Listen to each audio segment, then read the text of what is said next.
പ്രകാശത്തിൻ്റെ വേഗതയേക്കാൾ വികസിച്ചുകൊണ്ടിരിക്കുന്ന നമ്മുടെ ഈ പ്രപഞ്ചത്തിൽ നമുക്കിന്നും അറിയാത്ത ഒരുപാട് കാര്യങ്ങളുണ്ട്.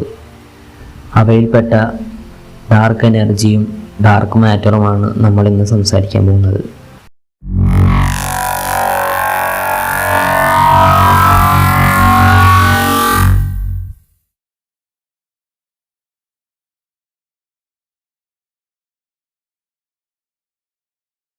പ്രകാശത്തിൻ്റെ വേഗതയേക്കാൾ വികസിച്ചുകൊണ്ടിരിക്കുന്ന പ്രപഞ്ച വികാസത്തിൻ്റെ നിരക്ക് വിശദീകരിക്കാൻ അടുത്ത കാലത്ത് കൊണ്ടുവന്ന ഒരു ആശയമാണ് അദൃശ്യ ഊർജം അഥവാ ഡാർക്ക് എനർജി. പ്രപഞ്ചത്തിലെ എണ്ണമറ്റ ഗാലക്സികൾ പരസ്പരം അകന്നുകൊണ്ടിരിക്കുന്നുവെന്ന് നമുക്കറിയാം. അവ തമ്മിൽ ഗുരുത്വാകർഷണ ബലമുണ്ടെന്നത് നമുക്കറിയാം. അങ്ങനെയെങ്കിൽ അവ അകലുന്നതിൻ്റെ വേഗത ക്രമേണ കുറഞ്ഞു വരണമല്ലോ. പക്ഷേ വിശദമായ നിരീക്ഷണങ്ങൾ അനുസരിച്ച് ഇതിൻ്റെ നേരെ വിപരീതമാണ് സംഭവിക്കുന്നത്. ഗാലക്സികളുടെ അകൽച്ചയുടെ വേഗത കൂടി വരികയാണ്.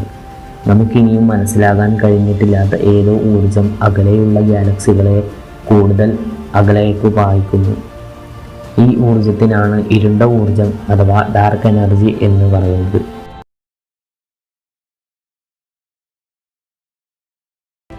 അദൃശ്യദ്രവ്യം അഥവാ ഡാർക്ക് മാറ്റർ എന്നൊക്കെ വിളിക്കപ്പെടുന്ന ഈ ദ്രവ്യം യഥാർത്ഥത്തിൽ എന്താണെന്ന് ഇനിയും വ്യക്തമല്ല.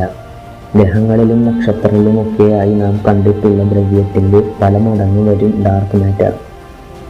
ഈ മാറ്റർ ചെലുത്തുന്ന ഗുരുത്വാകർഷണ ബലത്തിൽ നിന്നാണ് ഇതിൻ്റെ സാന്നിധ്യം നമുക്ക് ബോധ്യപ്പെട്ടിട്ടുള്ളത്. ഈ ദ്രവ്യം ഏതെങ്കിലും തരത്തിലുള്ള വിദഗ്ധ കാന്തിക തരംഗങ്ങൾ പുറപ്പെടുവിക്കുന്നതോ പ്രതിഫലിപ്പിക്കുന്നതോ കണ്ടെത്തിയിട്ടില്ല. അതിനാലാണ് ഇതിനെ ഡാർക്ക് മാറ്റർ എന്ന പേര് കിട്ടിയത്. ന്യൂട്രിനോകളോ തമോദ്വാരങ്ങളോ ഇനിയും കണ്ടെത്താൻ കഴിഞ്ഞിട്ടില്ലാത്ത ഏതെങ്കിലും കണങ്ങളോ ആവാമിത്. ഇതിനെ സംബന്ധിച്ച് ധാരാളം സിദ്ധാന്തങ്ങൾ ഉണ്ടെങ്കിലും ഇക്കാര്യത്തിൽ അവസാന വാക്ക് ഇനിയും പറഞ്ഞു കഴിഞ്ഞിട്ടില്ല.